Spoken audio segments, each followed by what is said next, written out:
नमस्कार दोस्तों, स्वागत है आपका सीएस सर्किट चैनल पे। हम पढ़ रहे हैं ऑपरेटिंग सिस्टम और आज हम लेकर आए हैं आपके लिए एक और नया कंसेप्ट वर्क प्रोसेस सिंक्रोनाइजेशन। चलिए शुरू करते हैं। तो फ्रेंड्स, कई बार आपने ऐसा देखा होगा कि आपके पास कई लिमिटेड रिसोर्स होंगे और अगर उसके लिए आपके पास यूज़ करने वाले बहुत ज़्यादा होती है तो यहाँ पर डेटा इनकंसिस्टेंसी मेंटेन होती है। जैसे as we understand in multiprogramming environment, a good number of processes complete for a limited number of resources. Concurrent access to the shared data at the same time may result in data consistency. इसका मैं बिल्कुल आपको simple example बताऊंगा। For example, आपके पास ये जो है एक नोटबुक है, ठीक है, और यहाँ पे क्या है, यहाँ पे हम है, यहाँ पे आप सारे स्टूडेंट्स लोग बिल्कुल तैनात है हमारे लिए, ठीक है। ये भाई ऐसे ही इंसान होते हैं यार, कंसेप्ट में ऐसे ही इंसान बनाए जाते हैं। तो अब क्या हो रहा है, ये जो पूरी क्लास है ये सारे के सारे के पास अपना अपना पेन है और सारे के सारे यहाँ पर लिखने आ रहे हैं,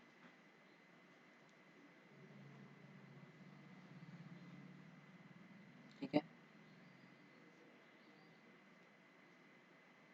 अब ये जो है हमारे पास क्या है, ये हमारा शेयर्ड रिसोर्स मान लीजिए आप, शेयर्ड रिसोर्स है। अब हमारा जो रिसोर्स है वो लिमिटेड है, पूरी क्लास को नोट्स बनाने हैं, पूरी क्लास को यहाँ पर लिखना है चीज़ें। अरे यार, हमको तो भी लिखना है यहाँ पर, हम भी तो सिखाएंगे कुछ, ये हमको भी आना पड़ेगा यहाँ पर, पूरी क्लास को यहाँ पर लिखना है। अब क्या हो जाएगा, अब हमने सबको एक्सेस दे दिया, मान लिया कि आपको मैंने इतनी बड़ी कॉपी प्रोवाइड करवा दी है, आप लिख रहे हैं सारे एक साथ कहीं पर भी जिसका जहाँ मन करे।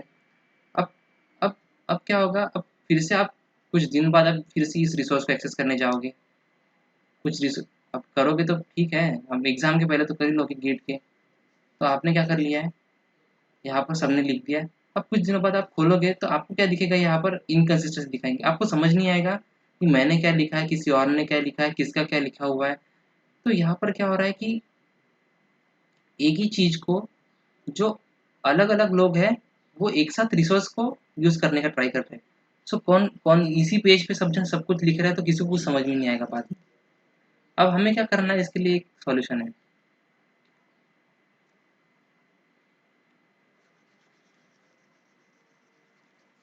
अब इसके लिए क्या सॉल्यूशन है हमारे पास,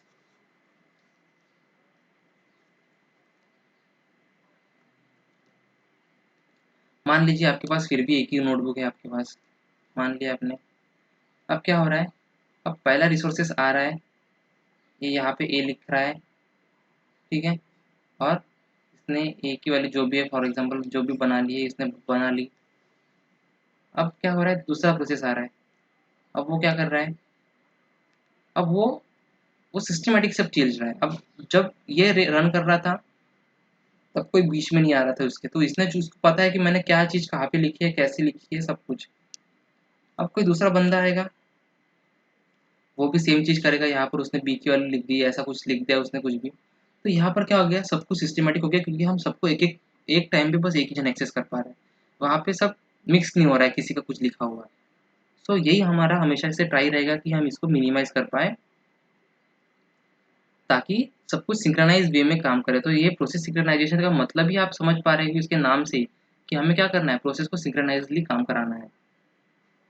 और कब काम कराएँगे, जब हमारे पास रिसोर्सेज़ कम है और शेयर्ड है अलग-अलग प्रोसेसेस में, तब हमें ये कराना है। सो अब जैसे मैंने पिछले एग्ज़ाम्पल में बताया कि अब अब क्या हो रहा है, यहाँ पर अलग-अलग चीज़ें, अलग-अलग जो लोग हैं वो सेम रिसोर्सेज़ को एक्सेस करने का ट्राई कर रहे हैं, ठीक है? सो उसकी वजह से क्या हो रहा है कि हर बार एक अलग नई चीज़ निकल के आ रहा है। कोई कोई पढ़ने जाएगा तो उसको कुछ और अलग समझ में आएगा, कोई दूसरा पढ़ने जाएगा उसको कुछ और समझ में आएगा। मतलब तुम खुद ही ने सबने नोट्स लिखा है एक ही चीज़ से पढ़ के, लेकिन तुम खुद ही को समझ नहीं आ रहा है लास्ट वाले दिन कि यार मैंने लिखा क्या था? सबके दिमाग में यहाँ पर उसको लग रहा है कि 10 वैल्यू है, इसके दिमाग में चल रहा है 100 वैल्यू है, इसके दिमाग में 7 वैल्यू है। तो उनको समझ नहीं आ रहा है कि हम कर क्या रहे हैं यहाँ पर। तो ये चीज़ हमारे पास जो होगा ये बहुत ही बुरी चीज़ होगी हमारे लिए, क्योंकि ये कभी भी नहीं होनी चाहिए। अगर कोई एक बंदा कोई चीज़ से पढ़ रहा है तो उसे समझ आना चाहिए कि ये जो मैं पढ़ रहा हूँ ये बिल्कुल सेम चीज़ है, ना कि दोनों को अलग-अलग चीज़ें। सो ये हमें ट्राई करना है करने का। सो रेस कंडीशन क्या होता है, कैसा दिखता है, ये हम बिल्कुल समझेंगे एग्ज़ाम्पल के साथ। सो फॉर एग्ज़ाम्पल ये हमारे पास केसेस दी हुई हैं। तो हम इसे बिल्कुल समझ लेंगे। यहाँ पर मैं सेम कोड को लिख लेता हूँ।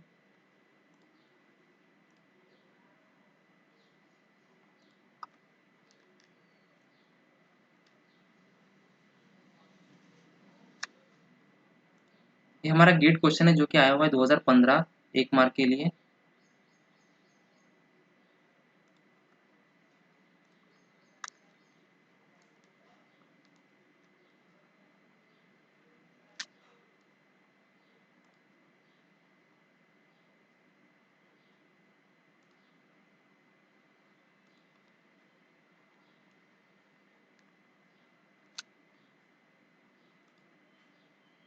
b equals to D minus 1।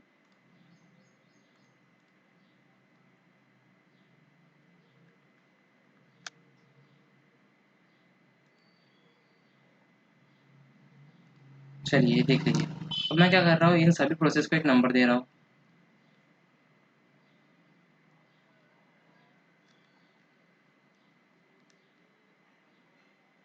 ठीक है, अब इसको हम रन करते चलिए। तो मैं कैसे रन कर रहा हूँ, पहले I11 I12 I21 I22, एक वे हो गया मेरा रन करने का। दूसरा वे है I21 I22 I11 I12। ठीक है, उसके बाद I11 I21 I22 I12 I21 I11 I12 I22। उसके बाद और एक तरीका है I11 I21 I12 I22। और यहाँ पे एक तरीका है I11 sorry I21 I11 I22 I12। चलिए अब इसके हिसाब से आउटपुट निकाल देते हैं। क्वेश्चन एक बार फिर से देख लेते हैं। तो following to function b1 b2 that are shareable share a variable with an initial value of to execute concurrently. Number of distinct value of b can possibly take after the execution is the number of distinct values that can be possible after the execution is. So b की initial value क्या क्या दी है हमें, b की initial value है 2। b की initial value है हमें 2। अब यहाँ पर c की वैल्यू अब हम क्या करते हैं, 1 1 को रन कर लिया हमने। तो 1 1 को रन कर लिया तो यहाँ पर आंसर क्या आ जाएगा, बी सी की वैल्यू यहाँ पर हो जाएगी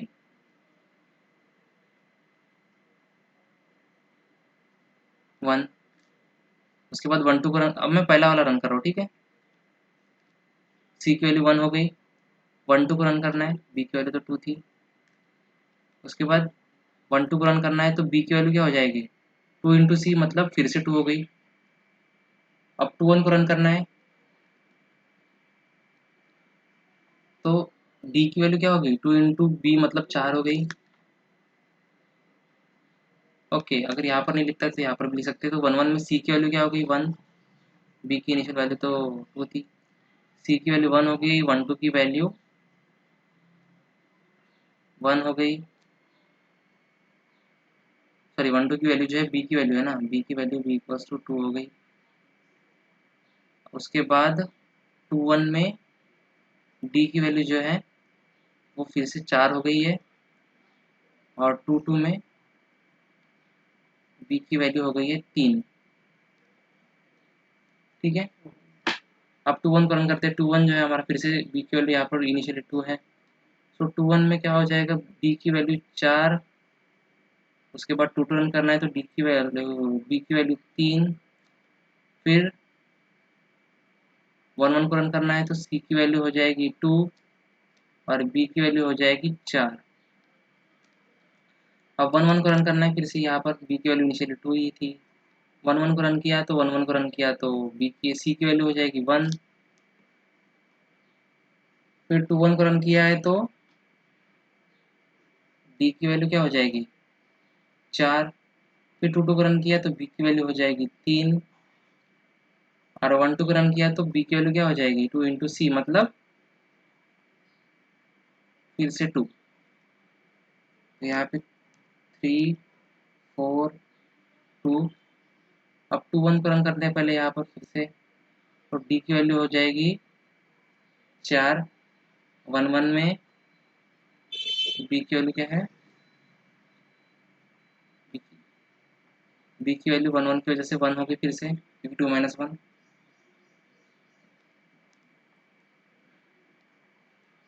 1 2 की जो वैल्यू होगी बी के कारण 2 इंटू सी, और सी की वैल्यू क्या है यहाँ पर, सी की वैल्यू तो ओके यहाँ पर सी की वैल्यू थी 1 हमारी। ओके मैं फिर से करता हूँ, डी की जो वैल्यू है 2 इंटू बी मतलब 4 हो गई, बी की वैल्यू डी माइनस 1, अच्छा 1 1 रन कर रहे हैं हम, तो बी माइनस 1 मतलब सी की वैल्यू 1 हो गई। अब 1 2 रन करना है हमें, तो 2 इंटू सी, तो ये 2 हो गई, और अब 2 2 रन करना है तो बी की वैल्यू डी माइनस 1 मतलब 4 minus 1 that is equals to 3, तो ये 3 हो गई है।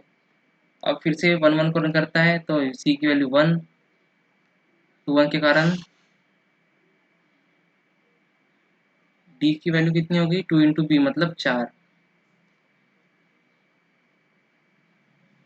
उसके बाद 1 2 रन करना है तो बी की वैल्यू होगी 2, और फिर से बी में डी की वैल्यू 4 माइनस 1 मतलब 3। अब लास्ट जो सेक्शन है हमारा वो है T1 में डी की वैल्यू क्या हो गई 4, I11 I11 में क्या होगी बी की वैल्यू 1, सी की वैल्यू जो होगी उसके हिसाब से 1 होगी, क्योंकि 1 1 में तो सी की वैल्यू देख रहे हैं ना। उसके बाद 2 2 निकालना है तो बी इक्वल्स टू 3 हो गया हमारा, डी माइनस 1 बोल रहा है, और 1 2 का कारण क्या है बी इक्वल्स टू 2 इंटू सी, और सी की वैल्यू क्या है यहाँ पर, सी की वैल्यू तो 1 है तो बी की वैल्यू क्या हो जाएगी 2, तो 2 3 3 2 4 3। एक बार चेक कर लीजिए कोई गलत तो चीज़ नहीं लग रही है यहाँ पर हमें। सो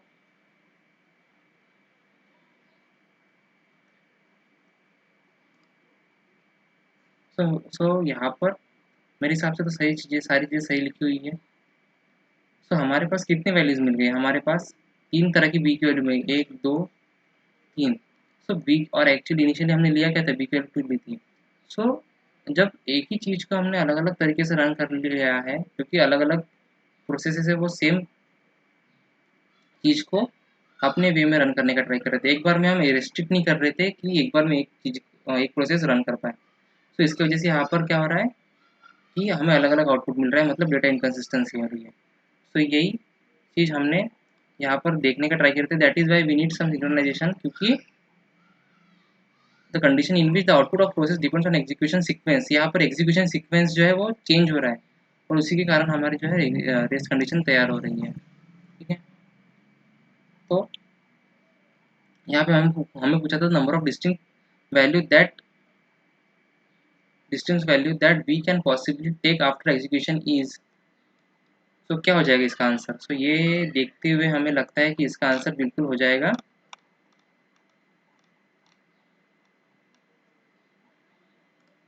1 2 3। सो 3 होगा यहाँ का फाइनल आंसर, क्योंकि 3 4 2 ही मिल रहा है, 3 4 2 मिल रहा है हमें। इसका आंसर है डिस्टिंक्ट वैल्यू जो पॉसिबल है वो है हमारे पास 3 2 4 और।